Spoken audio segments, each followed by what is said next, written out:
We all know that obstacles arise at all turns of life. There's always going to be something that could potentially stop your progress if you let it. And that's why it's so important. I think you gotta have a dream. The School of Greatness. Really? Yeah. Please welcome Lewis Howes. For today's episode, I wanted to give you a little tough love. And we're going to discuss the 7 hard truths about making your dreams come true. Now, these truths come from the themes and patterns that I've gathered from countless conversations with some of the world's top athletes, best-selling authors, billionaires, investors, and more. And I'm calling them the hard truths because over the years, I've found that not everyone is ready to hear these things. And I'm curious, are you ready to hear them? And some of you might be putting off a certain truth or avoiding them altogether, thinking there's a way around them. And I can't speak for everyone in the world, but I've found that realizing and accepting these 7 is absolutely essential to achieving your dreams and reaching your full potential. And I also want to make these actionable. So during the show, I'll walk through each one and then I'll discuss what you can do to make sure that you don't fall into the traps that come from not following that truth. So no matter where you are at in your journey, whether you're just starting out, you're starting over, or you've already seen massive success in your life, or something in between, I hope you'll find these truths as valuable as I do, as I need these reminders as much as anyone. Now, get out a piece of paper or a notebook and a pen or a pencil, and let's go ahead and dive in and get started. The hard truth number 1, your network matters. Now, I like to say that one relationship can change your life forever. And I've seen it happen time and time again for myself and so many others.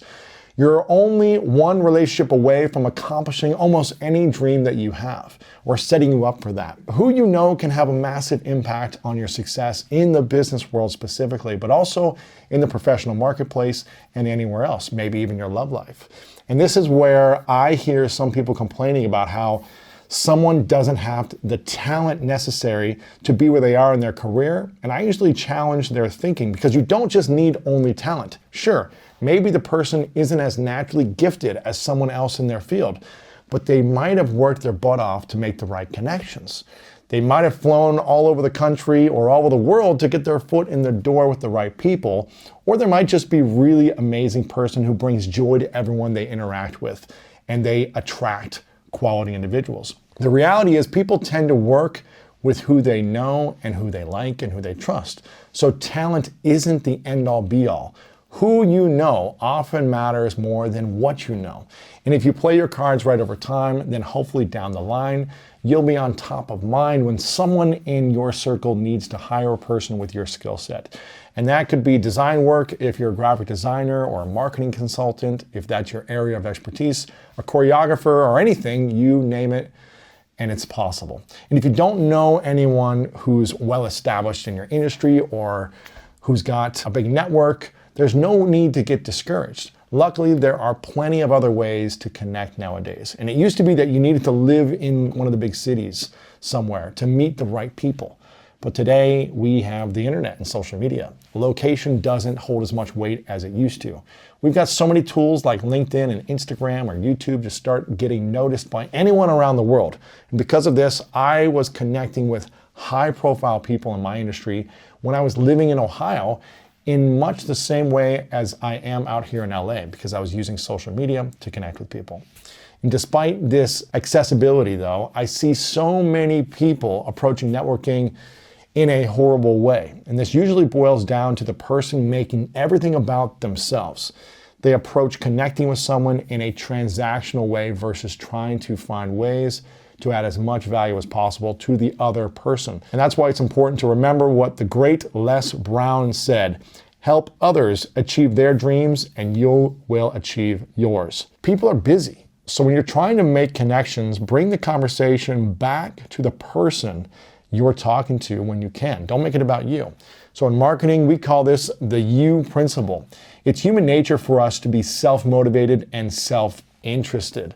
So changing the language you use to include more yous rather than I will go a long way. And now I want to share with you a handful of tested strategies you can use to begin networking the right way to produce better results over time. And the first strategy in this process is to develop a relationship action plan. And this is simple but a powerful idea that I picked up from my friend, serial entrepreneur and best-selling author Keith Ferrazzi. To make a relationship action plan, all you do is you simply write down a list of the top 3 to 5 goals you have for this year. These can be related to your business, your love life, fitness, or anything in between. Then next to each goal that you write down 3 to 5 people who can help you achieve that specific goal. For instance, if your goal is to run a marathon, then search through your contacts and see if anyone in your circle or even a friend of a friend has completed one. From there, reach out to them asking for pointers, advice, game plan, things like that. And just make sure to be upfront and clear about why you specifically reached out to them.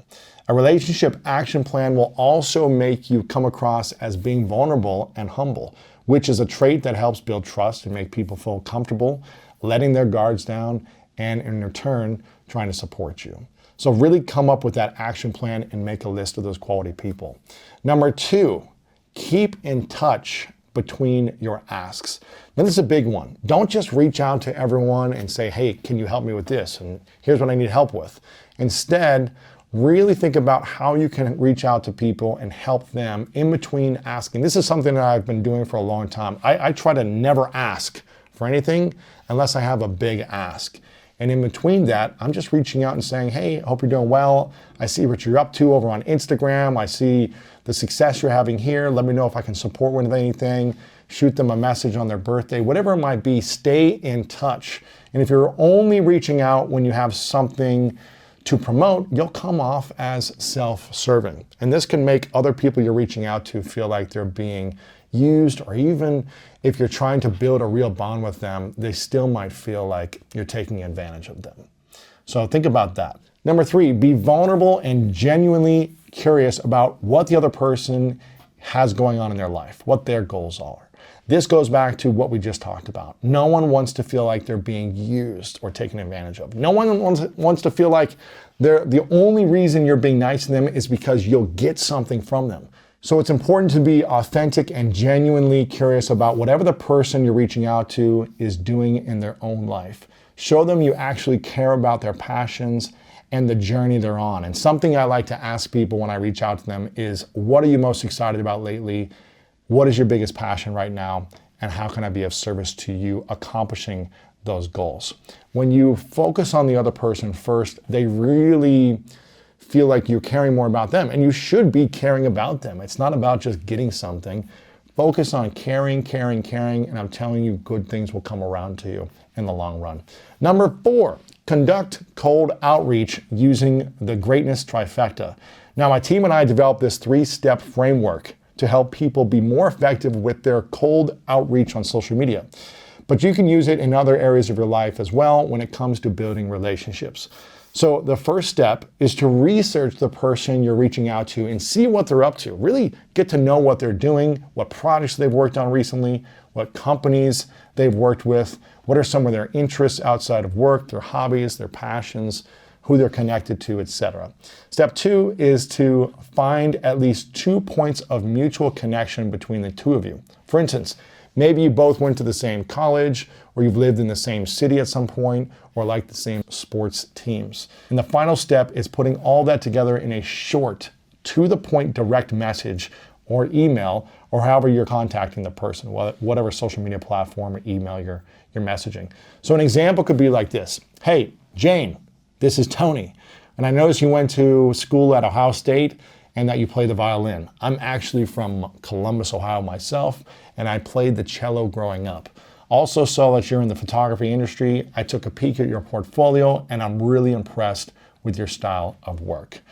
I'm looking to connect with other creative professionals in the Denver area. That's where I live now. Do you have a few minutes to chat sometime soon, as I'd love to learn more about you and your goals? That's it. It's short, it's sweet. Most of all, it comes off authentic, and that's the key. You don't want to come off salesy or sleazy here. Don't let anyone tell you different. Who you know matters. So take the time and learn how to effectively build genuine, lasting relationships with others in your industry. Friendships and relationships have been the cornerstone to my success, and so many other people that I know and who have seen grow their businesses and lifestyles. Doing the same will pay dividends for you in the long run. And here's the thing, I really think about each individual as a meaningful relationship, as a meaningful connection that I truly want to see succeed in whatever their goals are and help them overcome their challenge. So if you go into the mindset of every person I'm interacting with, how can I learn more about them? How can I find out what makes them tick? How can I find out their biggest pain points, the things that brings them the most joy, and then speak into that.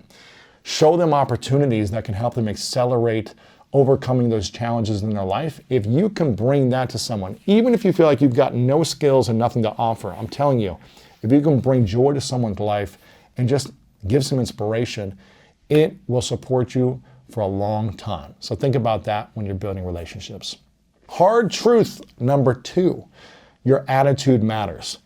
So when I had him on the show, Bert Jacobs, co-founder and CEO of the $100 million clothing company, Life is Good. He told me that he thinks optimism is a superpower, and I couldn't agree more. Your attitude, your behavior, and the way you approach your work and your life, it matters. And when we're hiring here at School of Greatness and Greatest Media, I always look for 3 things above everything else: attitude, energy, and effort.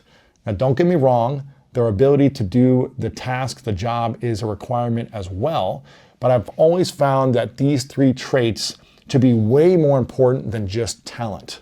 Nobody wants to work with someone who drains all the joy out of a room or someone who's always negative. And I'll be the first to admit, though, this is hard to screen during the interview process, or at least at the beginning of any sort of business relationship. It's difficult to tell how someone will actually react to tense situations, stress, adversity before they're actually thrown into the fire. Now, we all have our bad days, of course, and I'm not perfect. I can be negative at times. But if you're constantly negative, there's a good chance you might be unhappy with yourself internally. You might not be addressing an area of your life that you need to work through. When I had a celebrity speaker and entrepreneur, Lisa Nichols, on the show, she told me that our lives are all a physical manifestation of the conversations going on in your head. So if you're constantly engaging in negative self-talk or putting yourself down, you're bound to show up in the world negatively to other people as well. This is a mental test that you've got to put yourself through. That's why we have to guard ourselves against negative self-talk. Throughout the day, monitor the conversations you're having with yourself. Write down how many negative and how many positive times you're talking and thinking about these things and what those thoughts are about. This will give you a solid snapshot of the area of life you need to focus on improving or figuring out how to overcome that challenge. And you can work through this by yourself with positive affirmations and other strategies, or you can get professional help like I like to do. And I'm a huge advocate of therapy, and it's helped me in so many ways in my life. And if you're in a financial position to afford therapy, then I highly recommend doing so. If you're not, there are some more affordable options on the market today. Just do a little bit of research to find out what works for you. But I'm telling you, emotional accountability has been so massive for my life, and it's been powerful. After you address the things that are holding you back from unconditional self-love, you're much more likely to eventually bring joy to the work you do rather than negativity. And when you're positive and passionate about the work you do, other people will naturally be drawn to you as a result. This all goes back to an idea that I live by and have come to know as fact for me. The world makes room for passionate people. If you love what you do, if you're following your mission, if you're living in a purpose-filled life or on that journey, you'll attract other incredible people who are also following their own dreams and skills. And when you want something, all the universe conspires in helping you to achieve it. A positive attitude is one of the first steps to making your dreams happen. And it's so crucial. I'll leave you with one final thing. I remember seeing Elon Musk in an interview saying one of the biggest mistakes he made in building his businesses is hiring talented people who were negative. He said he's fallen in this trap time and time again. It's one of his biggest mistakes, is hiring super talented people that were negative, that hurt the culture and the mission of what he was building, and in return caused a lot of negative stress for him as well. And he mentioned this in an interview one time, and it made me realize that Talent is important. We'll get to that as well. But attitude, energy, and effort is everything. Hard truth number 3. People don't care as much as you think they do. Now, there's a mantra that goes like this. The people who matter don't care, and the people who care don't matter. And this is true. So many people are worried about the opinions of strangers online who will criticize them for following their dreams. And I get it. It can be painful to read some of the hateful comments on social media. Online bullying is no joke. It's happening all the time. All that said, I hear a lot of people talk about blocking out the haters and tuning out the noise. But the truth is that most people don't care either way. Their lives won't be different whether you follow your dreams or not. Your family, your friends, and loved ones will care that you're pursuing your dreams, well, hopefully in a good and fully supportive way. Not always. And as for other people though, not so much. They don't all care, really. Now, you might hear me say this and think it's a negative or discouraging way to look at things, but I actually think it's liberating since most people don't care either way, and the ones who do care are actually just unhappy with themselves. What's stopping you from pursuing your actual goals, your actual dreams? Not the dream you made up as a backup plan or the dream your parents gave to you or the dream you're settling for. I'm talking about the thing that lights you up, the thing you were created to do. What's stopping you from going after that? Or at least creating that on the side as you build up revenue in the meantime. And I'll wrap this section up with a story that taught me this principle firsthand.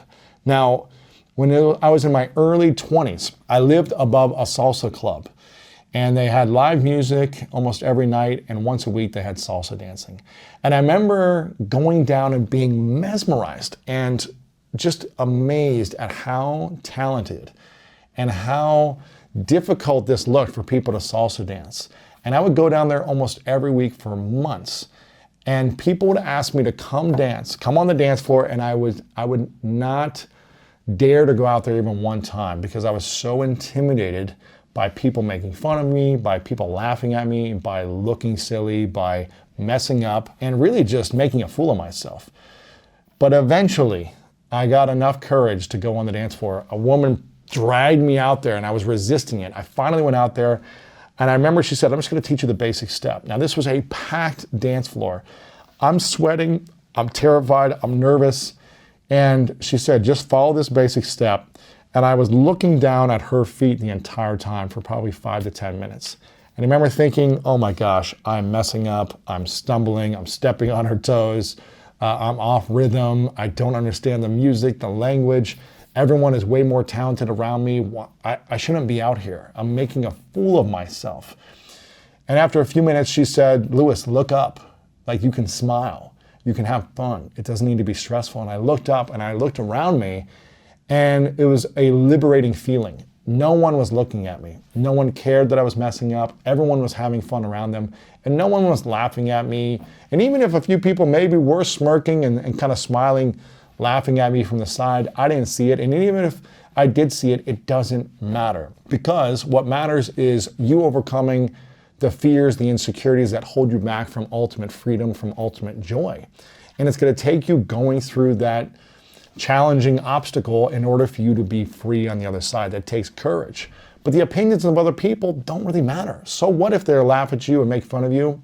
It's not their life, it's your life. So make sure you go out there, be willing to embarrass yourself for a few minutes or maybe a few days or a few months until you overcome the fear, until you develop a skill so that you are good enough to be out there in the future. But don't let this stop you. And that's hard truth number 3. Hard truth number 4, you can never stop. We have a saying here at Greatest Media, you can go as slow as you want to, but you can never stop. And I mean this wholeheartedly. People ask me all the time for advice about launching a podcast, growing a business, developing a personal brand, building on social media. And I always go back to this simple principle. One of the things that's separated the School of Greatness from other shows in the space is our consistency. My team and I release 3 shows every single week. No questions asked. No compromises, no wiggle room. Even if the world was collapsing, the show gets published. And today we're over 1,200 episodes And I feel like really we're just getting started. This is the foundation for the next level. And remember that the power of consistency compounds over time. It's like a flywheel. And your competitors will begin to fall out of the race when the going gets tough, when things get hard. In fact, when you really think about it, you aren't competing with as many people as you think you are if you're dependable and consistent. And this goes for anything that you create. And really, you shouldn't be competing with anyone at all. You should just be running your own race. And sure, there might be hundreds or thousands or even millions of people who say they want to write a book. But how many people actually sit down and actually write it?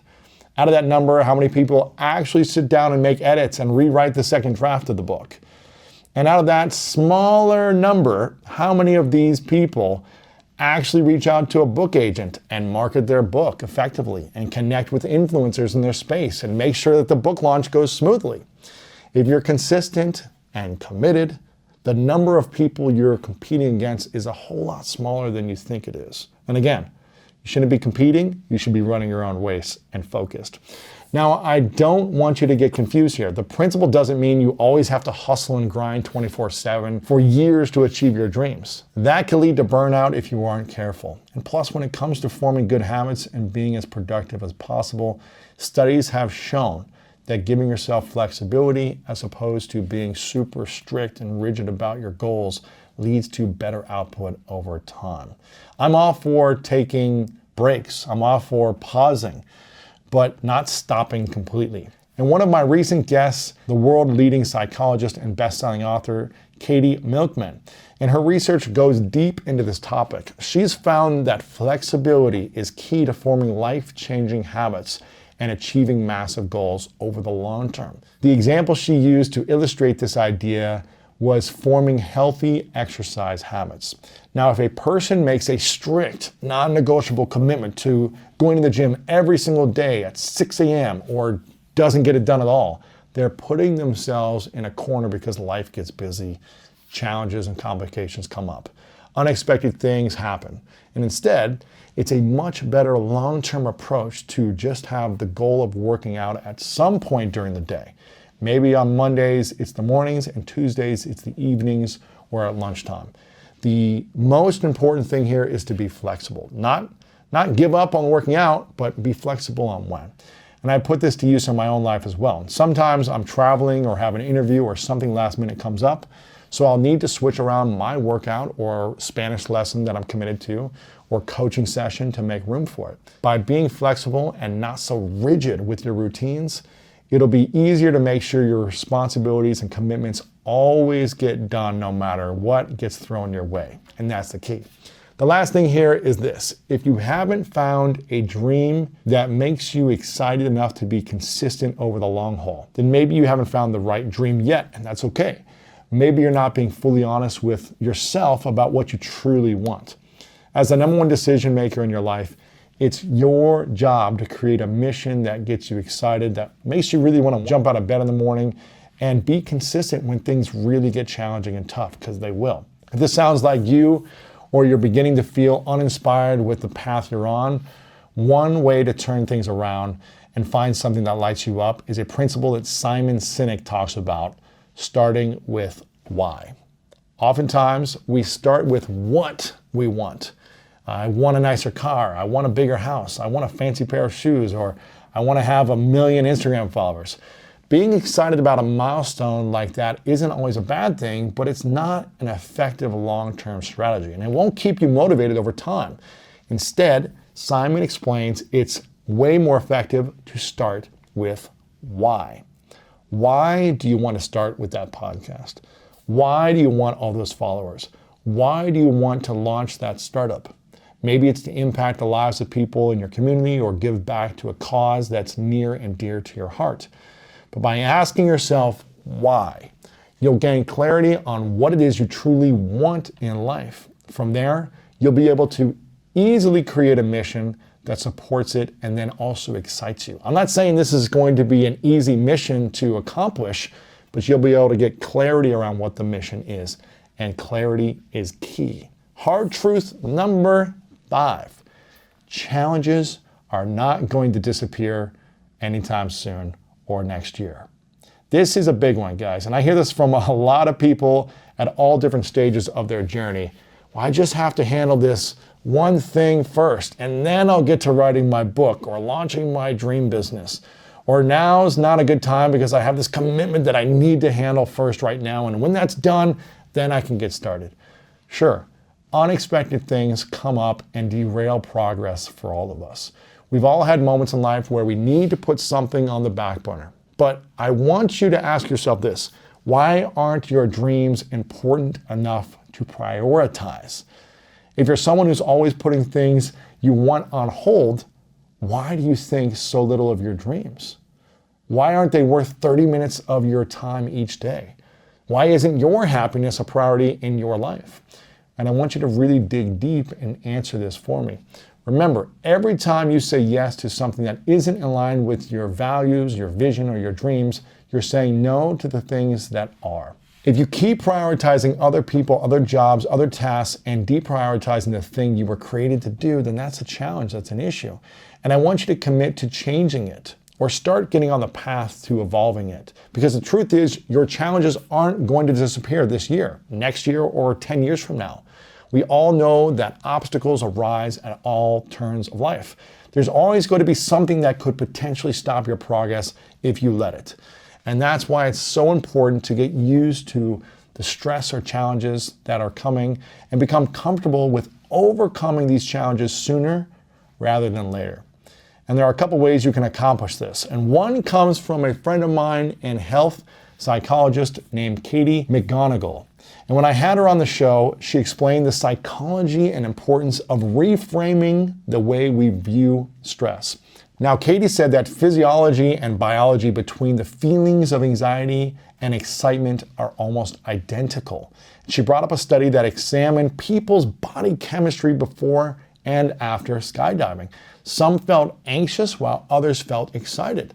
You might think those feelings are a lot different from one another, but the study found that the only real difference was the stories the people were telling themselves about the event they were experiencing. Their body chemistry and cells and everything else were almost exactly alike, but one group viewed skydiving as terrifying, and the other group was excited about it.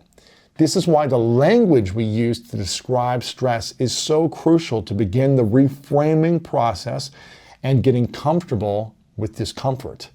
In moments of high intensity and pressure, Katie told me she doesn't even say, "I'm anxious" or "I'm scared." She simply says, "My heart must be in this thing." The fact that she's so amped up means she cares about whatever it is she's going through at that moment. And the same can go for you. When your body feels anxious or excited, or you feel stressed out, all it means is your mind is interpreting that thing as high stakes. So reframing these situations can have a huge impact on your ability to navigate the adversity you're sure to experience. And I'll end this section with this point. I want you to remember that discomfort isn't a slap on the wrist or something bad. It's actually a pat on your back. It's a sign that you're doing something right, that you're going in the right direction and challenging yourself to push past some limiting belief that you might have. Again, challenges won't stop coming this year. The sooner we can rethink how we approach these difficulties, and the sooner we begin to prioritize ourselves and our goals, the sooner we'll be on our way to accomplishing our dreams. Now, I get it. If you have a career, a job, a family, you've got responsibilities, you've got to take care of those things right now. And make sure that you're in alignment with what you want, with the mission that you're on all those areas of life. But you can always do something on the side to get things going and build it during the same time. Hard truth number 6, talent matters. Now, don't get me wrong. Like we touched earlier on, talent isn't the most important thing. In fact, I've found that it's usually the most passionate, hardworking people who outlast more talented ones over the long run. And I've seen this in many areas of my life. But I'd be lying to you if I said talent didn't matter at all. It does. It's massive. With the internet and so many people being able to launch a business nowadays, most industries are more competitive than they've ever been. So you either have to be great at whatever it is you want to accomplish, or you have to acquire that skill over time, or you have to find someone who is great at it, who can help you. And that's really the key. You've got to have the talent or have the humility to hire someone who does, who's more talented than you. This is where self-awareness comes into play. Productivity expert and best-selling author Benjamin Hardy was on the show recently, and he explained that he tries to outsource any and all tasks that don't align with his strongest skill set. And I'm doing the same thing here by building out team greatness. There's a lot of brilliant people on my team who are way more talented than me. And I've hired people who are experts in their fields to handle all the things I'm either not that good at or just don't have the time to learn it myself. We've got incredible video editors, marketing managers, audio engineers, copywriters, graphic designers, you name it. There's so much power in effective delegation and empowering others to be on board with the vision and the goals that you have to help you propel your dreams faster than you ever thought possible. That's why I'm such a huge proponent of finding your superpower and going all in on them. And if you don't yet have the superpower that you need to meet your goals, then find someone who does, or take the time to acquire that skill with online courses, tutorials, podcasts, and more. Now, some of you might be listening to this and saying, but Lewis, I don't know what my superpower is. Or you might even think you don't have one at all. And this is where you can lean on the people you know and trust the most. Make a list of 5 to 10 people who you know well and ask them one by one what they think your superpower is. What are the things that they think that you're really good at? And what are the things that they think that you could improve on? Make it clear to the people that you ask that it's important they're 100% honest with you. You may not even like what they're saying, but it's valuable to get that honest feedback. And the best-selling author and illustrator Charles Mackesy says that asking for help isn't giving up. It's refusing to give up. So being self-aware enough to know what you're good at and where you need others to step in is critical to accomplishing your dreams. Never be afraid to ask for help. It only ever speeds things up. It doesn't slow down your journey to success. And I'll leave you with this. Talent does matter, but years ago, I didn't know what my talent was. As I was transitioning from football into the online business world and figuring out how to be an entrepreneur, I didn't know if any of those skills were transferable. So what I did is I spent about 1.5 years learning and mastering new skills that I was not good at. I was not good at public speaking. I was not good at copywriting or writing in general. I was not really talented on social media yet. So I learned and mastered those things as skills that could be transferable into helping me build my business and something that I could monetize over time. So the first thing is I took the time to figure out where my deficiencies were. And I went all in on developing a skill set in those deficiencies. That took time, energy, and really, it was challenging. It wasn't easy because I was failing over and over again. It's not comfortable learning a new skill sometimes, but it's hugely valuable and important when you master new skills. The next thing I did is I realized I do have a lot of skills. I just didn't know how to transfer them yet. I really loved interviewing people and asking questions 15 years ago. But I was like, how could I ever make money just asking people questions? Now, that's all I do is I ask people questions through an interview show, through a podcast and YouTube and an interview show. So that skill set really was something, that curiosity about human beings, I was able to finally figure out ways to build community, add value to people, and then monetize it. I didn't think that was a skill though at first, but it was a massive superpower that later has helped me in big ways. So even if you don't feel like you have any talent, I'm telling you, ask your friends, your family, what you are most skilled at. They'll tell you. Lean into that and also develop some new skills by taking time to be willing to embarrass yourself and fail over and over until you develop those skills as well. Hard truth number 7, your confidence matters. And I'll be honest with you, there aren't many skills that you absolutely need to have in order to achieve success in your business, in your relationships, and beyond. Like we just talked about, you can find someone else to do the job for you if you're not the best at a certain skill. But that said, confidence is something that I found to be essential when it comes to achieving your dreams. And you build confidence by overcoming challenging things, learning new skills. Now, I'm not saying that you need to be this super charismatic salesman or saleswoman type of a person. I'm actually saying the opposite. Confidence is about being comfortable with who you really are. It stems from a deep, genuine sense of self-love, self-acceptance. You can be a confident introvert, an unconfident extrovert, and everything in between. We're all works in progress and have insecurities we need to address. But believe me, confidence will help make everything so much easier, no matter what your goals are.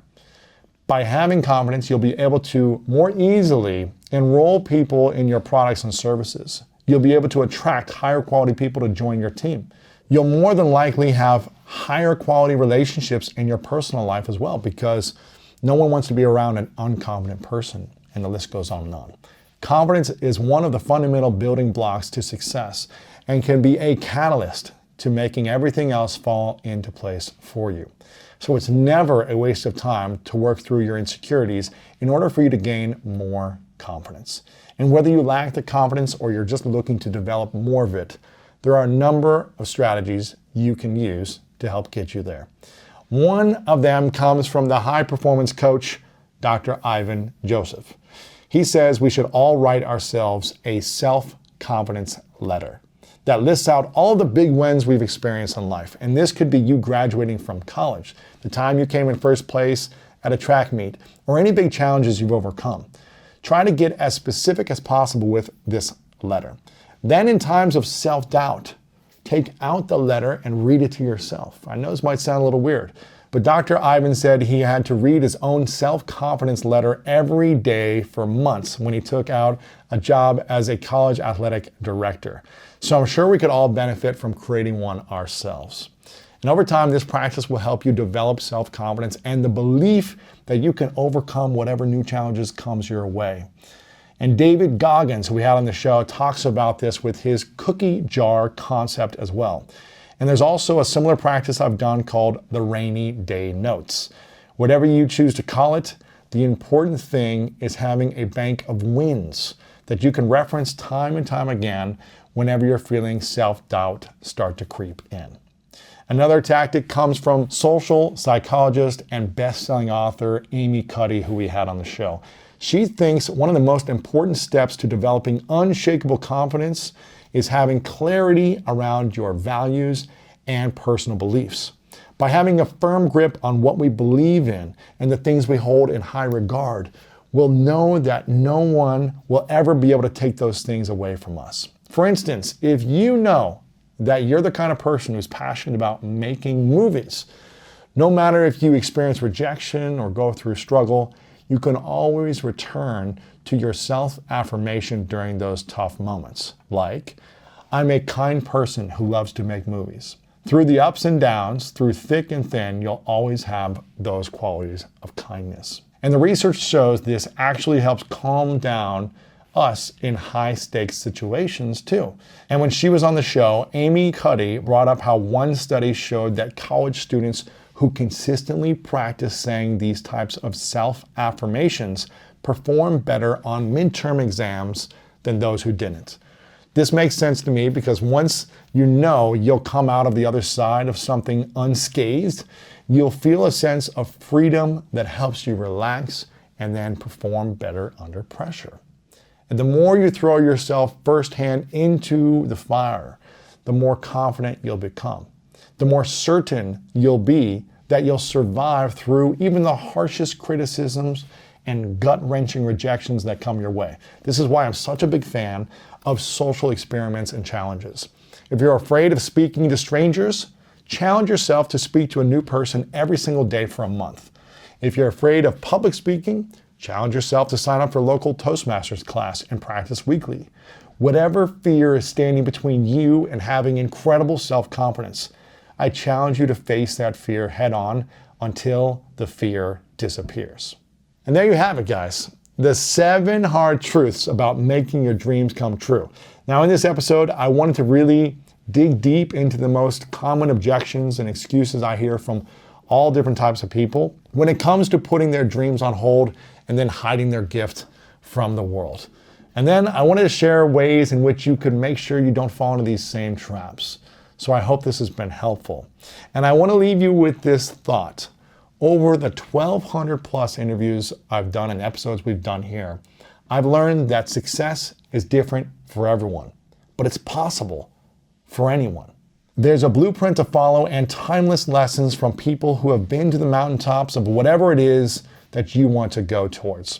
So why learn everything from scratch? Why do everything on your own? All you need to do is have a curious mind, a genuine heart, and the grit to never stop reaching for your dreams. And now I want to challenge you to answer this final question. If not now, when? Whoever you are and wherever you might be, it's time to get out of your own way. And it's time to face all of life's truths head on, even the hard ones, especially the hard ones. It's time to approach the journey ahead of you with a sense of joy, a sense of wonder, curiosity. Your dreams, your happiness, and your gifts are worth it. Let me know some of your biggest takeaways in the comments below, and make sure to share this with someone you think needs to hear it, and stick around for more inspiring content coming up right now. I think one of the most important things a human being can do is press the pause button each morning while the rest of the world is asleep and ask yourself, how can I fortify my mindset? How can I insulate my heart set? How can I optimize my health set? How can I escalate my soul set, the 4 interior empires that I've introduced in the 5 a.m. Club, so that when I walk out in the world, I'm creative, I'm productive, I'm compassionate, I radiate positivity, and I have resilience in case I get knocked down. And so I think one of the best ways you can do that is this 20-20-20 formula that I've been teaching to the billionaires, the NBA stars, the film icons, and many of the most successful people on the planet for, as I say, 24 years. And very high level, Lewis, the 20-20-20 formula is simply this. You get up at 5 a.m., and anyone can get up at 5 a.m. One of the gifts of a human being is neuroplasticity. We are built to change.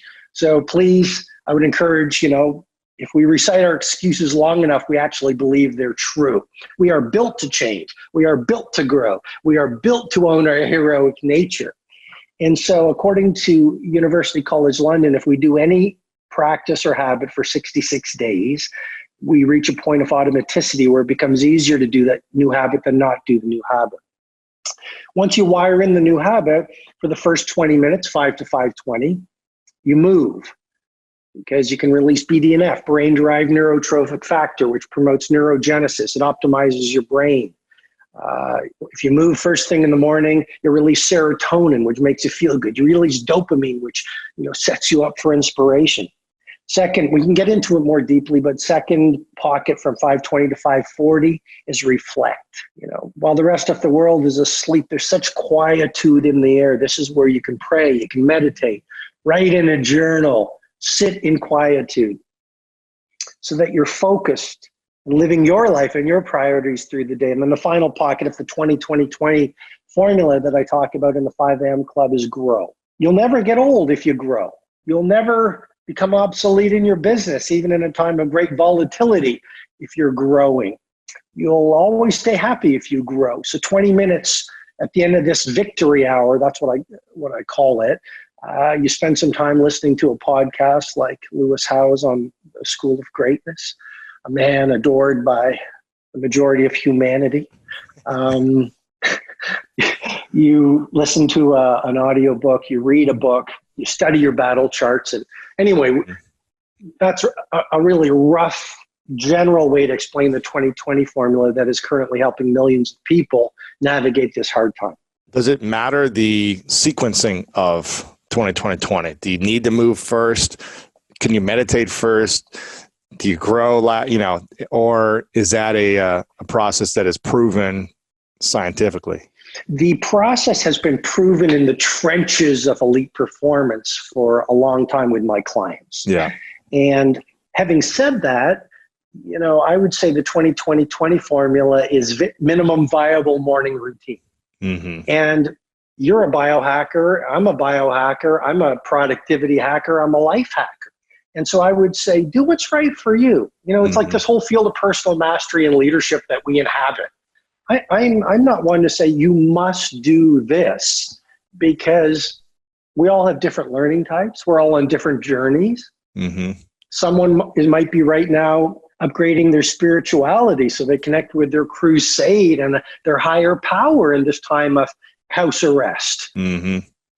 Other people are creating their masterwork right now. So I think we have to find the morning routine that works best for us. What about people that say, you know what, I'm just a night person. I think at night, I work out at night. That's when I meditate.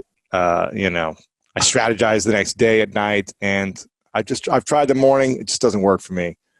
What would you say to that? I've had a lot of night owls who have. That's a great excuse, isn't it, to be a night owl? I've had a lot of night owls who have said, I could never be a morning person. I've had a lot of people who've said, grandma couldn't get up early, grandpa couldn't get up early, my parents couldn't get up early, I don't have early rising genes, And what I would say is, if you don't read that book you've been resisting because you don't think it's for you, you might just miss your new favorite book. If you fall in love with your most closely cherished beliefs and you're not open to trying new things, you might miss trying your new favorite food.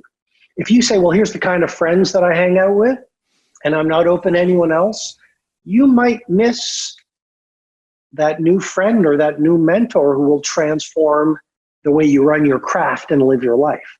And it's the same for the morning routine, the 5 a.m. club. I mean, it's just, I've had so many people read the book, run the models in the book, live the message, and achieve what they never thought they'd achieve. Yeah. And so what I would say to a night owl, or a lot of people say shift workers or whatever, I would say give it a try. Don't just give it a try for a week, Give it a try for 3 weeks, 4 weeks, the 66-day minimum. And then judge by your results. Yeah. So it's okay to sleep in once a week or to miss the routine once in a while. It's not going to affect your overall, results or process. Is that what I'm hearing? Yeah. I think, if you want to commit to the 5 a.m. club, you want to commit to a world-class morning routine, because the way you begin the day profoundly sets up the way your day unfolds. And this is not anecdotal. You get up in the morning and you run the 20-20-20 formula that I explain in the book. You will create the flow state. You will release serotonin. You will release dopamine. You will release BDNF. You will increase your metabolic rate. You will boost creativity. You will increase your willpower. All those things. I mean, we all have the ability as human beings to arrive at our own original form of greatness. Mm-hmm. We have not been schooled. We have not been taught. A lot of us have not been mentored on the mindsets, heart sets, routines, rituals that will create and allow us to live our personal genius. But, if you look at the greatest women and men who have ever graced the planet, these were so-called ordinary people who just set up their lives in such a way that their native gifts saw the light of day. It's funny how no one ever teaches this stuff unless you had a parent or an older sibling that you were able to model and mimic. Like, oh, my dad gets up very early, or my brother gets up and does his violin or practices sport, or whatever it may be. And I want to be like that. And I want to try that. It's, we're not taught this in school. Lewis, when I was a kid, I wasn't believed in by a lot of people. I marched to my own drum beat. I had a different way of seeing the world. I was very sensitive. I was very creative, very much a dreamer in many ways. And I didn't fit in with the cool crowd. And in grade 5, I had a history teacher, and her name was Cora Greenaway. And she was one of the first people in my life who believed in me. And we all need a Cora Greenaway. And may you and I and everyone listening from around the world or watching from around the world, may we be a Cora Greenaway to someone else. And what I'm suggesting is all it takes is that one person who coincidentally shows up in our life. And maybe it's a book, maybe it's a podcast episode, to introduce us to a new frame of reference and a new way of living. Might even be, that's why I love reading so much. It could be one idea in a 300-page book, and that idea opens you up to a new galaxy of possibility, and the hand that puts down the book is a fundamentally different hand. I mean, all it takes is one new insight to change the way you see the world. That's very true. And so, yeah, and that's why I'm on such a mission, and I've been on such a mission for 24 years to remind people of who they're meant to be. Martin Luther King Jr. said, if you have not discovered something you're willing to die for, you're not fit to live. And I believe we all need to find our mighty mission and our crusade. It doesn't have to be lofty. It could be delivering pizza by Uber Eats. It could be a teacher. It could be a lawnmower. It could be a coder. It could be a grave digger or a street sweeper. All labor has dignity, but there are no extra people on the planet. And I think, that's why I appreciate the work you do so much. I mean, we do have greatness within us, and society has brainwashed us and heart-washed us into thinking that the great ones are cut from a different cloth. And it's not true. As a matter of fact, in the 5am Club, I say, genius is less about genetics and much more about your daily habits. Wow, that's true. That resonates with me, because growing up a kid that was, dyslexic and still struggles with reading and writing today, and was in the special needs classes, I never thought I was going to amount to much. And I didn't have belief in myself until I found a spark and belief in myself. And then I started leaning into that gift, which was sports, and started to realize, I have some vision, and I have some coordination, and I have some speed. Even though I was never the fastest or strongest, I had some height. And so let me lean into this gift that was here and see if I enjoy this gift, and see if I like this gift, and see if this brings me joy. And it did, and I continued. And then I built routines and habits around that gift and kept pursuing it until, as far as I could pursue it, until it was no longer a dream, or until the gift was no longer there, until I wanted to pursue other things. And I think, even if whoever's listening or watching, even if you didn't think you were talented or smart enough at some point, there's something inside of you that is talent. You've just got to keep trying things and see what brings you that joy and that uniqueness. At least that's what I would say. Well, just to hitchhike off of that, Lewis, I think no one will believe in you until you believe in you. Mm-hmm. And, as I'm writing this new book I'm writing, I've been looking at people like J.K. Rowling, for example. I mean, everyone laughed at Harry Potter, no one will ever read this. And she believed in this character about a child wizard who had all of these adventures, and she was a single mother, and she was suffering, and she had no money, and she wrote the whole idea for the Harry Potter concept came to her on a delayed train ride. And then I believe in Edinburgh, she wrote the first Harry Potter, and it was rejected. And we all know this, but just a gentle, respectful, loving reminder for everyone who's tuning in here, which is every visionary is initially ridiculed before they're revered. And look at Jonas Salk. Look at Elon Musk right now. I mean, look at Shakespeare. Look at Oprah. Look at Martin Luther King Jr., look at Nelson Mandela, look at Marie Curie, look at Edison and Einstein, look at Galileo. These were all ordinary people who followed their joy, who came up with a vision, and the very nature of a great vision means you're going to disrupt the status quo. So you're going to scare people. I mean, if your idea is really good for that new business or that new relationship or that new fitness routine or morning routine, it's going to scare people who are card-carrying members of the status quo. And so it's much easier to shoot the messenger than to embrace the message. And so it's much easier. I mean, I'll tell you completely candidly, I spent 4 years writing the 5am Club. I put my heart and my soul in the book, the models and the art that was done by this amazing artist, and every line I wanted calibrated. And, people didn't understand what I was trying to do. And when the book first came out, I looked at the Amazon reviews and they were terrible. Really? Why, do you think?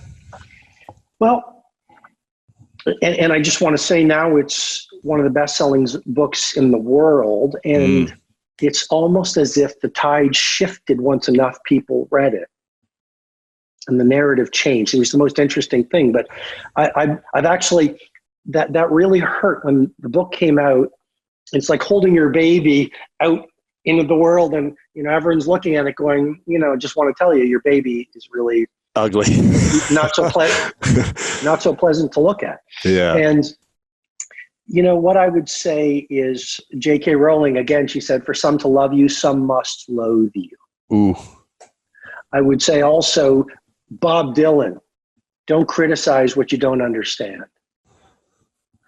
And so if you do anything that's disruptive, and also if you put out work that challenges people to leave their comfort zone, to wake up to their genius, if you challenge people to be more loving, to stand for love on a planet that has too much hate, if you challenge people to get up at 5 a.m. to spend 1 hour working on your mentality, purifying any toxicity within your heart set, upgrading your health and longevity, mining your spirituality in a world of selfies and dancing cat videos and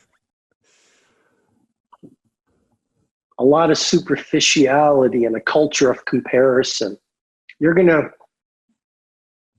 it's easier for people to shoot you down versus to embrace the message. Mm-hmm. When we're on unusual times right now, does the 5 a.m. routine in the 2020 shift? If things there's an excuse, I'm tired, and then there's a shift in the world. Does the 5 a.m. club shift at this time? Do people say, you know what, let me really take it easy for a few months? Or is that an excuse for too long to get back into your vision? There are times, for example, as an artist, when I'm writing and it's flowing and I just know this, trust your natural cycles, because your higher power, call it your instinct, call it your intuition, call it your artistry, knows what it's doing. So there are times to be productive and there are times to rest. Now, I very much believe in the 5 a.m. club and the 20-20-20 formula. I very much believe that it will create a pharmacy of mastery within your brain. It's been proven by science. Even just the simple idea of starting your day with some sweaty exercise. Why sweaty exercise? Is because when you sweat, it'll release the BDNF, which John Rady at Harvard calls miracle grow for the brain. But just that idea of exercising first thing in the morning will help you become more resilient, peaceful, strong during the day. So yes, do your morning routine. Yes, run the 20-20-20 formula, and then judge by results. Having said that, if you've been up at 3 a.m. because you've lost your job, because you're just picking up on the energy of the world right now where there's so much fear, you're dealing with COVID, or you have a family member you've lost as a result of the pandemic. Self-love, personal care requires that you rest, recover, and do what you need to do. And I think, that's one of the things, I say this with great respect, but when I read the books or see people saying you must be like a robot and follow a morning routine or a nightly ritual or whatever your best habits are, I believe there must be room for the hard seasons of life. Mm-hmm. And, when my heart has been broken, when I've gone through my periods of suffering, I haven't been as disciplined. I haven't been as rigorous. Mm-hmm.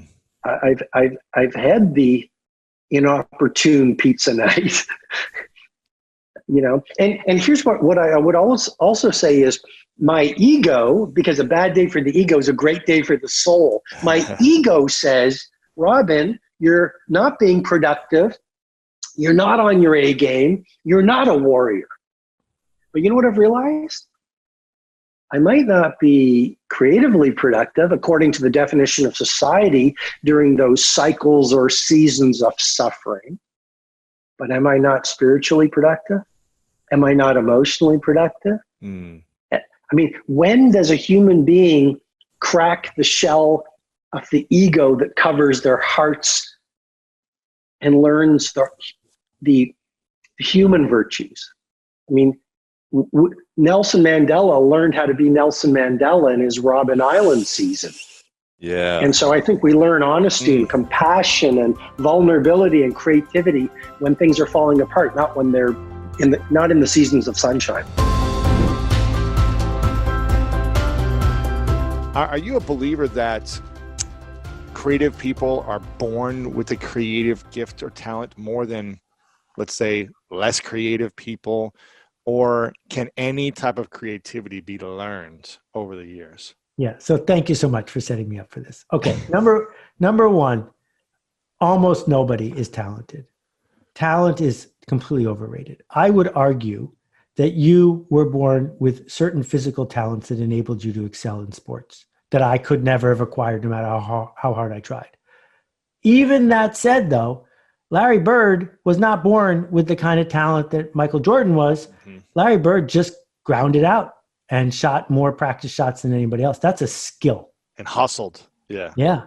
But the good kind of hustle. Yeah, exactly. And so it feels to me like talent is a betrayal. It is undermining all of the people who put all that work into skill.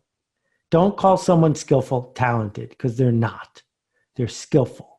So we can agree that playing the piano is a skill in the sense that if you work at it, you get better at it. But I would like to believe that being enthusiastic is a skill. And then so is being creative. It's a skill. You can get better at it. You can choose to put in the work in whatever form it takes. We're not talking about graphic art here, unless you want it to be graphic art, to gain the skill. And if that's true, that's really good news, because it means you're not stuck where you are. It means you can go to where you want to go.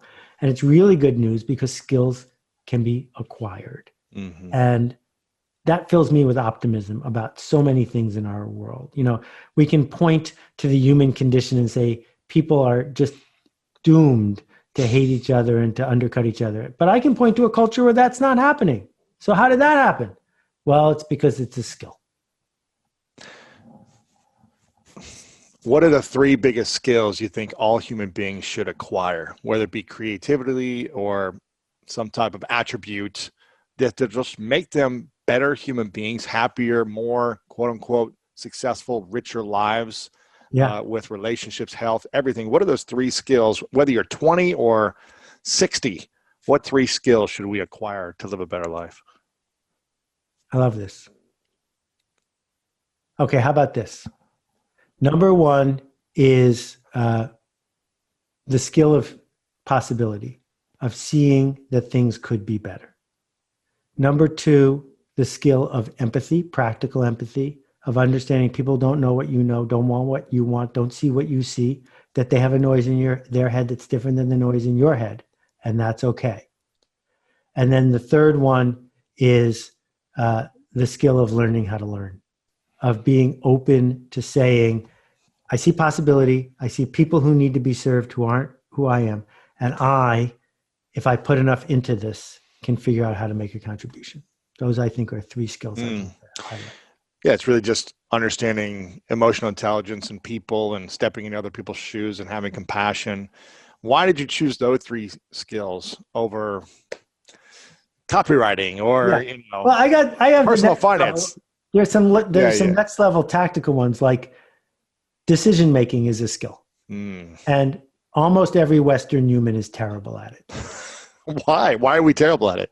Because sunk costs are something that are probably hardwired into us. What a sunk cost means is the harder you worked to have something, the harder it is for you to give it up. And we see this mistake happen all the time.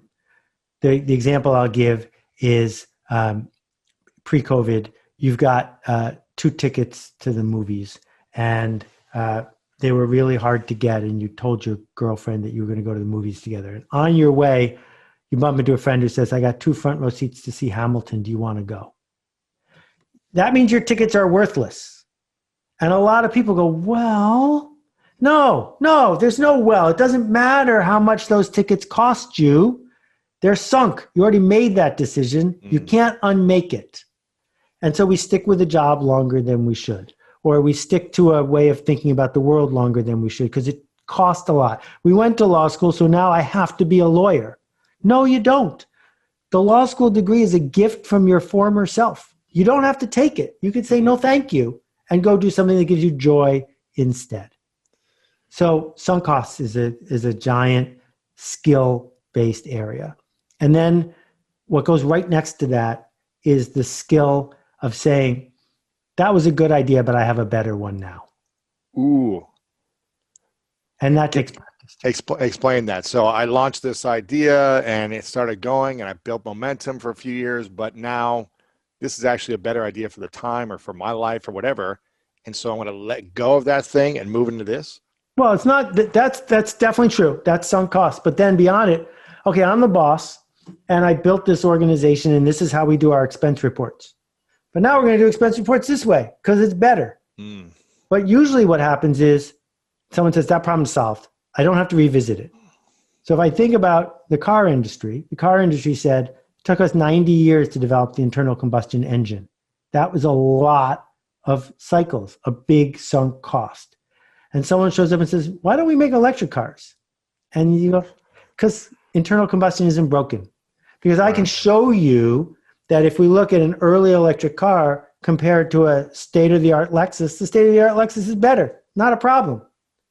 Whereas what would have transferred billions and billions of dollars of assets away from Elon Musk is if they had said, nope, you're right. We're just going to copy all the things you're doing that are working and make it even better. Because we have an improvement ratchet in place, a dealer network in place. We're trusted. We could go to the races. But senior executives making 7 figures said, nope, nothing could be better than this. Yeah, I tell you what, I got a Tesla a few years ago, and it's hard for me to think I'd ever want to go back for a day-to-day car that's not electric. Personally, But let's think about Tesla for a minute, because Tesla made a whole bunch of decisions a few years ago that they refused to reconsider, right? That the inside of the car should have no cup holders of a certain kind, that the inside of the car should have these things on the dashboard, but not these things, that the service needs. So they're as guilty of the same thing. They took a leap. They hired 1,000 people, and now they're stuck on their sunk costs. Right. That's true. That's true. And they'll be stuck until they innovate or continue to open up. Why do we need reassurance? Why does it seem like a lot of people need this reassurance just every day? We need some type of reassurance. And why should we avoid reassurance? So that's the second side. Reassurance is futile. Reassurance feels really good, right? We get off, doesn't it? It's like, we get off this call, the phone's ringing, and Kai comes to you and says, hey, Lewis. Great job. It's Oprah. And Oprah was listening. She just wants you to know what a great job you did. Right? So you're flying for like 2 hours, maybe 3, and then you need to hear it from somebody else. Because what it means to get reassurance is that someone is telling you that the future is going to be okay. And it feels good because we would like the future to be okay, but deep down we know that that person doesn't know that the future is going to be okay. So as soon as reassurance shows up, it reminds us that we are confronting an uncertain world and we want more of it. We want to be held safely. And it doesn't scale. You can't get enough of it. So what's the alternative? The alternative is to refuse reassurance. So when someone says, you did a great job, Seth, it was amazing. That was the best thing I've ever seen in my entire life. How do we refuse that? Well, the answer is thank you. I appreciate you being present and giving me that feedback. But it's reassurance if you then say, and your book launch is going to go great. Because that you can't know. Yeah. Right? That's the second half of that's what's implied, is that I'm going to tell you about tomorrow. And what's the alternative? The alternative is to say, nobody knows about tomorrow. And looking for external validation that I'm going to catch that fish, that thing I am hoping for is going to work, that other people will get the joke. Not only doesn't it help me, it undermines my trust in myself. It undermines all of the things that I need to merely do the work. So, you've been seduced by, like me and everyone else, with the just do it thing from Nike. And the problem with the word just is that some people think it means, what the hell, do whatever you want, doesn't matter, just do it. And I think it should be changed to merely do it. Do it without commentary. Do it without drama. Simply show up and do the thing. Focus on the practice, not hoping and wishing for the outcome that you need to be reassured by, but the practice, the best you can do it. Because what could be better than the best you could do it? Nothing. So do that, learn from what works, and then do it again. But seeking reassurance is distracting you from doing a better job of what you set out to do in the first place. I saw somewhere, I don't know if it was an article or video about Oprah talking about almost 100% of her guests, not everyone, but I think a lot of them at the end of the show would all say the same thing. And I think you know what I'm going to say. It's like, did I do okay? Was that good enough for you? Yeah. Did you like that? And it's this kind of reassurance mindset, right? Of like knowing that we got approval from the person who's interviewing us or working with us or our publisher. Were the numbers okay for you? Did the sales go okay? How do we gracefully remove that from our way of being moving forward so that we don't have to ask if we did an okay job, and we learn to just say, thank you so much for having me, or I'm grateful, and whatever else. Like, how should we finish a project like that? Well, I'm really afraid of the word should. I think should and shame go right next to each other. So I will just tell you that there are practices that you can engage in to help you insulate from feedback that isn't going to help. So here's an interesting story. A bunch of years ago, a famous electronics company did a focus group. The way focus groups work is you set up a trailer next to a shopping mall. You pay people some money. They come in for an hour. There's hidden glass windows, and the client can watch people touch the product. And they had a clock radio, and it had all these gizmos on it and everything else. And they got 8 people in there, and they're all looking at the clock radio, and they're all talking about how much they love the clock radio. And at the end, the organizer says, thank you so much. To thank you for being here, either you can get the $20 we promised you or the $100 clock radio. Which would you prefer? And every single person took the $20. Why? Because that was the truth. That was the moment that they were actually telling the truth. Oh, so they thought the clock wasn't as worth as much as the $20. Yeah. And so what I have found is I got an ego as much as anybody, maybe more. I like it when the people around me say, you did a really good job. When Oprah says, that was good, for sure. But I want to see 3 years later, are people still talking about this idea? Or I just want to see in the afternoon after a blog post, did someone engage with it in a way that changed them when they didn't know that I would notice, right? Because it's not a performance in that moment. It's, did you have an impact? So if you go to Dia Beacon in upstate New York and watch what happens when people walk into a Richard Serra sculpture, which weighs 2 million pounds, I hope Richard has seen that happen, because that's genuine service. He made this. The curator doesn't matter. The dealer doesn't matter. This person had their breath taken away. That's what was supposed to happen, and it did. And so we play this game with everybody around us. Do I look fat in this dress, et cetera, et cetera. And some of that is totally legitimate. It papers over our momentary insecurities, and there's nothing wrong with that. But when it comes down to the practice and the art that we seek to make, I think it makes sense to surround ourselves with people who say, I respect you, you're on to something, you can do even better. and for us to start a cycle of what happened when this went into the world. Because when it's in the world and people had choices, what did I learn? How can I help a different group of people or this group of people make a different choice? And, in the workshops that I do, I get to watch all of it because I'm like up here and you can see all the interactions. That's different than looking at the test scores because you're watching how people are going back. Yeah.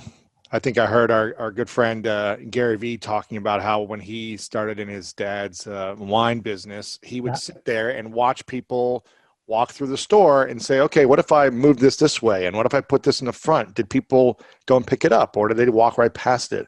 Observing the results and the impact that you create on people, whether that's an experiential design or a physical design, whatever it may be. I'm curious. I'm going to try to be mindful of the word should.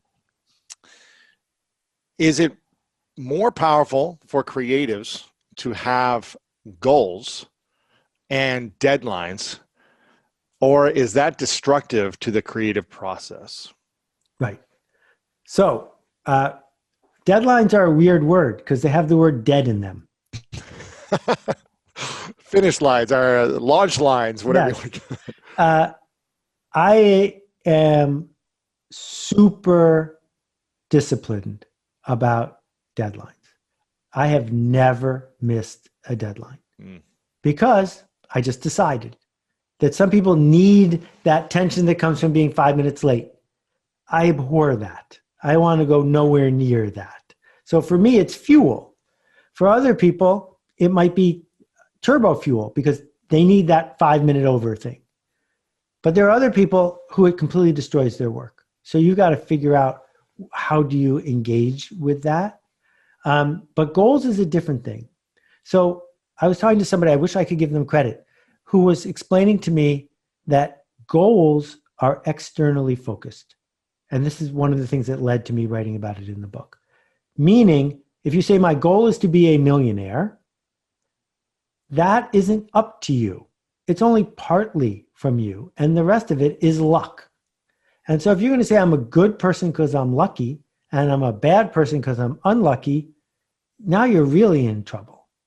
Instead, what we need are practices that we call that thing we call our goal is I'm going to be the kind of person that ships this much work each day, that gets out of bed at this time, that manages their expenses so they're always 1/3 of, you can make a list of things that are completely under your control. Call those your goals and wipe out anything that involves fish, anything that involves something external happening that makes you feel lucky.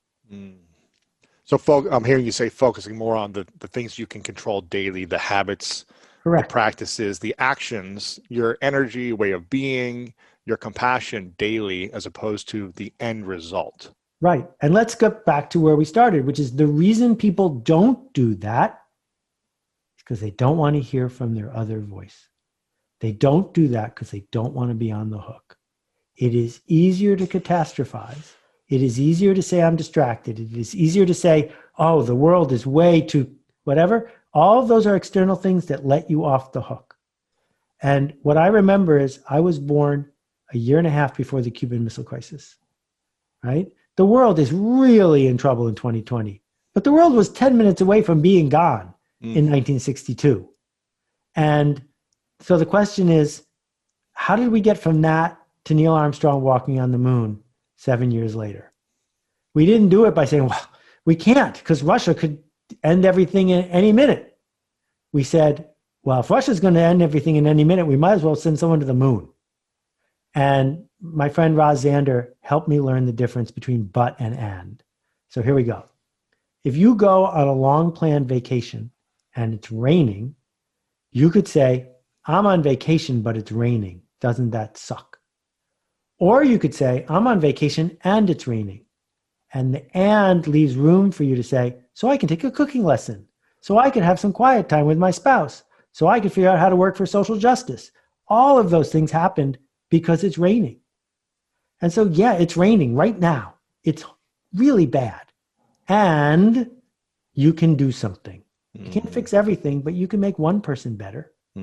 What are the habits that you believe would support more creatives if they did these habits on a daily basis from your 30 plus years of experience of what's worked for you and what you've seen other people you've studied do? What are those few habits you think could really help them further their inner happiness and hopefully accelerate the luck on the outside as well? Yeah. So we have to not fool ourselves into getting hooked on the external. That we'll pretend we're not, but deep down we are. And so, Chögyam Trungpa Rinpoche said, the bad news is we are falling and falling and falling. And the good news is there's nothing to hang on to. And as soon as you acknowledge that there's nothing to hang on to, it gets so much easier to fall. You just let go and you don't have to keep trying to grab for something. Right. And so it's the grabbing is the biggest thing. I write in the book a little bit about Julia Cameron's morning pages. Most people don't really understand how they work. You're not supposed to get up and write 3 pages of good prose. You're not supposed to get up and write 3 pages of interesting things. You're simply supposed to get up and write 3 pages, period, about anything. Junk, garbage, cruft, get it off your chest. Doesn't matter. Just put it down. Because as soon as you do, for the rest of the day, if you try to bring it up again, your subconscious says, I already wrote that down. I don't need to revisit that. It's taken care of. I wrote it down. I've discharged that.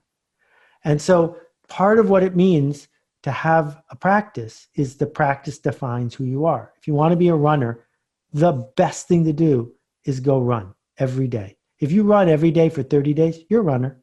You don't have to subscribe to Runner's World. You don't have to have fancy equipment. You just have to run every day. If you want to be a writer, you have to write every day. And you don't have to show it to anybody. You simply have to do it.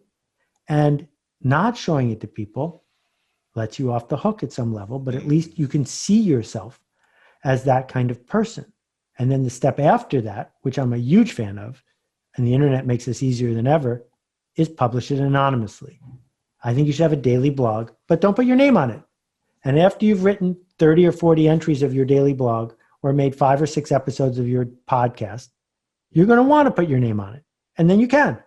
But begin with, and if your name's not on it, it's so delicious because there's no upside and there's no downside. So you're simply doing it, and that's all you're going to get out of it, is that you did it. Yeah. I want to ask you about money for a second, because I think it's a topic that a lot of creatives shy away from. And I think this will actually might be some of the most powerful stuff people hear is around the topic of money. You've been financially successful. You launched a business 30 years ago that you sold and exited. You've had, many hits in your books and businesses. You've made money as a creative. It's fair to say that.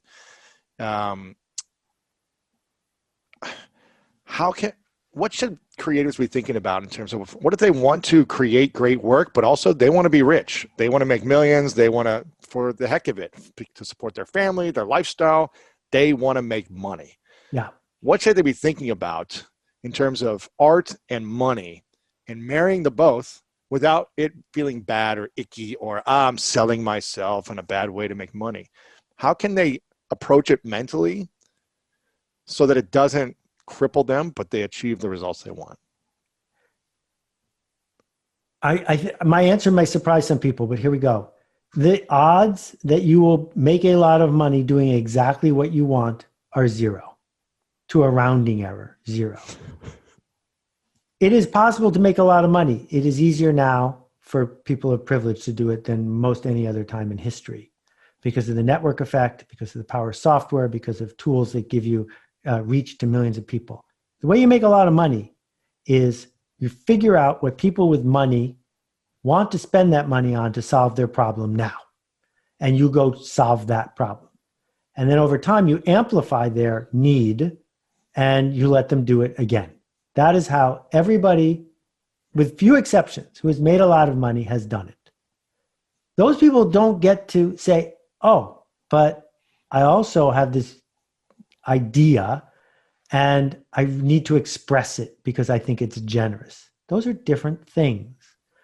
And only in the last 100 years has it even been conceivable that you could get paid money to do what you love. This is a brand new idea. Mm-hmm. So I am in favor of doing what you love and charging for it if you can, because it holds you responsible, puts you on the hook. Creating tension serving people you want to serve. And maybe you'll get paid a little bit. But if you want to make a lot of money, listen to the market and show up to the market with something the market wants to buy. Because you don't get to insist that the market is wrong when you're asking the market to pay you something. So what are some of the habits then that you learned over the years that the millionaires have that the rest of people don't have? So this one's gonna sound crazy, but this is one that I shouldn't say it sounds crazy. It sounds too simple. But this one has been a passion of mine for the last probably 2 years more than ever, last 6 months especially. I told you before with being a dad, you always want to be able to look in the mirror, no matter how much money you're making or what you're doing for a living, and look at that person and say, are you good with you? Like, are you compromising who you are? Are you going against your values to be successful? But you have to have that conversation with the man in the mirror, right? Yeah, absolutely. But when you have kids, it compounds times 1,000. Anybody watching who knows exactly what I'm saying. Kids don't do what you say; they do what you do. So you have somebody watching. If I want to be the best dad possible, I need to keep evolving and faster than ever. So I would say a morning routine, this is just one of them that's been huge in my life, is setting my day up for success. And in an interview like this, there's so many different directions we can go, but I want to give some really strong takeaways here. Is everybody watching, we suffer on all different levels of suffering. Some people suffer on a high level. Some people suffer because, is the job going to get done? Is the deal going to come through? Like, we have these moments of suffering, no matter if it's 5 minutes of suffering or an hour of suffering or months of suffering. Right. Some people lose a relationship and they suffer for years. Some people have a partner take their money. They suffer for years and they're stuck in that. And if you can limit the time you suffer, the more you can work on the solutions to better your life. People stuck in suffering are stuck forever. And we know, right now I'm saying it, and you're thinking of friends that you have that are stuck. They went, found some suffering, and they just crippled. Or moments where I was suffering and I didn't let go of it. You can't let go of it, right? Or I held on to it for too long and it hurt me. Right, and if you hold on to it, there's not enough energy or focus to keep moving forward. That's when you stall, right? Yeah. So I've been on this obsession, and literally Tony Robbins flew out. Him and I got really close. He flew out, and him and I had lunch about 9 months ago, and he's on the same thing of like eliminating like complete suffering gone. Like, instead of it hours or weeks, it's moments that you catch it. So morning routines help me more than ever. Right. And I'll tell you mine.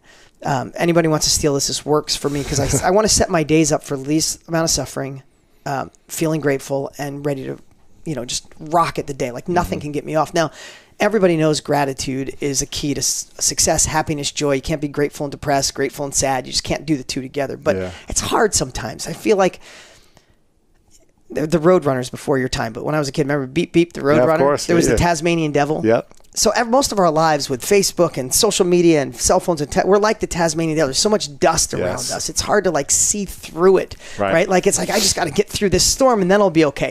You want me to set a goal and be grateful? Like, how do I get out of this dust storm, right? Sure. So I just obsessed on how do I start my day to make sure it doesn't happen. So one thing I do is at night, I put my phone on airplane mode. And for the last year, especially when I wake up in the morning, I do not check email or texts. Because I can't. If I check email or text, especially in bed, right? Right. And and I've done it for years. I'm not telling you something that I haven't done, but the great text put me in a good mood. Bad text, I become the. Or you felt anxious. Yeah, and you feel like, I should get this done. I should just get this out of the way, right? And you become the thermometer of life. Life just grabbed a hold of you, and they're going to tell you how your day is going to be. Right. I don't know if I'm going to adjust you on the heat up, the ice cold, or stressed, or anxious, so I leave my phone on airplane mode, and the first thing I do is I feed my soul, right? And that's not this, I'm just being honest, I don't chant, I don't do hours of meditation. What I've done is I've lowered the bar of gratitude. Now, these are habits that you think, this is revolutionary. These are the habits that have made me successful, make me keep going forward, push through the negative times, keep reaching for the next thing. So I find gratitude, but I've lowered the bar.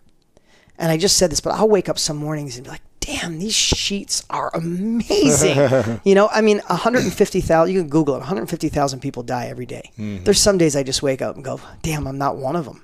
I'm here. And when you can find gratitude on the lowest level, I conquered, I did. Look, I see your wall. You've interviewed such amazing people. You got to be so proud of yourself. I look at it, I admire it. That's amazing goals. But sometimes we just set ourselves up until you get the next one of those pictures up there. The rest of the stuff is just mundane. It's not. We're in this beautiful world. We're blessed every day. We're learning every moment. Even an interview like this, take all the stuff I say, throw most of it away. If you get one thing I say today, it was worth your time with us being together. Just one thing, right? Yeah. So I find a way to be grateful in like the first few moments I wake up by lowering the bar. No big special thing. Or sometimes I'll open a book like I just read The Untethered Soul for the second time. Love that book. I'll read 2 sentences out loud, and then I feed my body. So I immediately get up and I do, I mean, it's just my personal thing, but I do a big glass of water with a lemon, a green juice, some essential oils, and I down that because I feel like I'm feeding my body. And then I go move, whether it's workout, run, exercise, and someone isn't working out, I just move. And those 3 things set me up for a successful day. And then when I get back, this is something I've been doing for a year, and I'd say rob this, because there's things that, listen, you're in business, there's things that you love to do. It's your core competency. You were put on this earth to do. It's interviewing. It's meeting people. It's networking. Whatever you have is meant to be. But there's some things that you do. It's like, I don't want to do that conference call. I don't want to sit with my accountant and go over numbers. Right, whatever it is, right? And I used to think, man, I have to do that today. And I just switched that. In the mornings, I write a quick little list every day of what I get to do. Mm-hmm. I just put that word, what I get to do. When I think about that, I used to literally live in a bathroom with my dad, and in my teens I worked on cars every day and smelled fumes because I was like the rooms were always smoky. I was the only one painter in our collision shop, and I'd have headaches, and like I could be doing that. So I have to do conference calls on Tuesdays, and I don't like conference calls. Get to do conference calls. Do. Now when I say I get to do conference calls, it changes everything. So that little routine. You're not a victim anymore. I'm not a victim anymore, right? And again, on every level, it makes a difference. I love it. Any other any other thing in the morning that you do? No, that's it. That's my morning routine. Are there any non-negotiables every day for you besides the routine? No, not really. Yeah. I'm pretty flexible. Yeah. Okay, cool. There's a part actually that I wanted to go over in your book called the 7 Levels Deep. Is that what it is? Yeah. And this is an exercise that you do, right? And what is this exercise for? Okay. And how does it go? Okay. So 7 Levels Deep was probably the biggest impact, the biggest thing in the impact of my life ever. Really? Yeah. One day. So I hired a guy named Joe Stump. Do you know Joe Stump? No. Great guy. He's in the marketing world, but I hired him because I want more engagement with my students. So it's all about, if you can get somebody to digest some of your book. If somebody will read 30 pages of your book, they'll read the whole book. But how do you get them to the first 30 pages? So I'm always obsessing and trying to create ethical bribes, whatever I can do to get you to take action, right? We know books work. It's the books and the action. So anyway, so Joe comes in and I said, I want to do whatever I can. And he said, have you ever done the 7 Levels Deep? I don't know where he got it from. This is probably about 8 years ago. She was 2. So about 8 years ago. And I said, well, if it's good, just give it to me. Right. I'll take it. I'll take it. And he's like, I want to go through it with you. I'm like, listen. And I paid Joe $10,000 for half a day of consulting at the time. And he's like, I said, I don't want to go through. I just want it. He goes, I won't give it to you unless you do it. So we sit there, and what the 7 Levels Deep is finding, everybody wants to know your purpose and what's this meaning of life and what's my why and all that. I get it, and it's kind of played out. But I don't know if anything really gets to the heart of it as simple as this. So what it basically was, he's like, why would you give me $10,000 for half a day? And I said, because I want to create a company that stands out from everybody else. I want to engage more students, change more lives. And he basically said to me, that's a really great answer. So I asked you why I'm here. And you said you want to engage more students and get more people to change their lives. So why is it important for you to engage more students and change people's lives? And I remember saying, there's a lot of people in this industry that shouldn't be here, and there's some great people. I want to help rise all boats of the good and push the rest out. I want to leave a legacy for my kids. So he said, okay, I asked you why you paid me $10,000. I'm not going to go through this whole thing. And he's like, you did this, you said you wanted to stand out and you wanted to leave a legacy. So why is it important to leave a legacy? And the whole point is asking the previous question 7 times.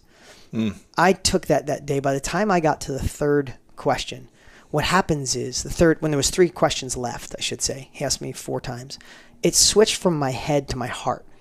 And I felt my physiology change. I felt my emotions change. I felt like tears welling up. And when he asked me, and I don't even remember what the 4th thing I said, but the 3rd thing I said was, I never want to go backwards. And he got me thinking about things I haven't thought about in years. Wow. I didn't like being the kid with hand-me-downs, and I'd make my parents drop me off down the street with their junky car, and I'd go to lunch. And this is not a poor me.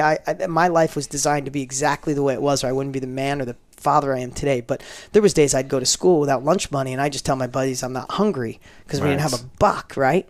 So I never want to go back there. And I felt that emotion, and it hit me so hard. I'm like, that's what it is. And he's like, well, there's 2 more left. So he said, Dean, why is it important that you never go backwards? And I'm like, God, I don't know. And it hit me, and I thought, my kids.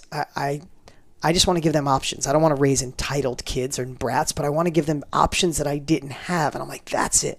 So he's like, well, that's not really it, 'cause it's 7. It's not 9. It's not 5. It's 7 levels deep. And by now I'm crying because I'm thinking about my kids, literally. And I got half my staff there, and I'm like just weeping. And it came to me. He said, why is that important? And it just hit me. And I never knew why I worked so hard since I was cutting firewood in high school and did all this stuff. I said, I need to be in control of my life. And these emotions flooded in my parents. Everybody's got their thing, right? But for me, and I'm saying this because I want you at home to be, or when you're watching this, listen to this. I realized that my parents were married 9 times when I was a kid. So I moved 20 times by the time I was 19. Different stepbrothers, stepsisters. Both parents were married. 5 for my dad, 5 for my mom, 4 for my dad. Oh my gosh. Yeah. It's crazy. Always moving. Like military kids know what that feels like, right? So I'd be in a cul-de-sac with a new stepdad, stepbrother, stepsisters, have the bike, come home one day, and my mom's like, we're moving again. And then I move in with my dad, move in with my grandmother. So I had this crazy hopscotch my whole childhood. No certainty. There was no certainty. So what I realized at that moment, literally, I'm bawling loose. I mean, like literally crying. It's like, I don't want anybody to ever tell me when to move, how to dress, how to live, how to work, how I'm going to raise my kids. It's definitely not going to kiss somebody's ass for money.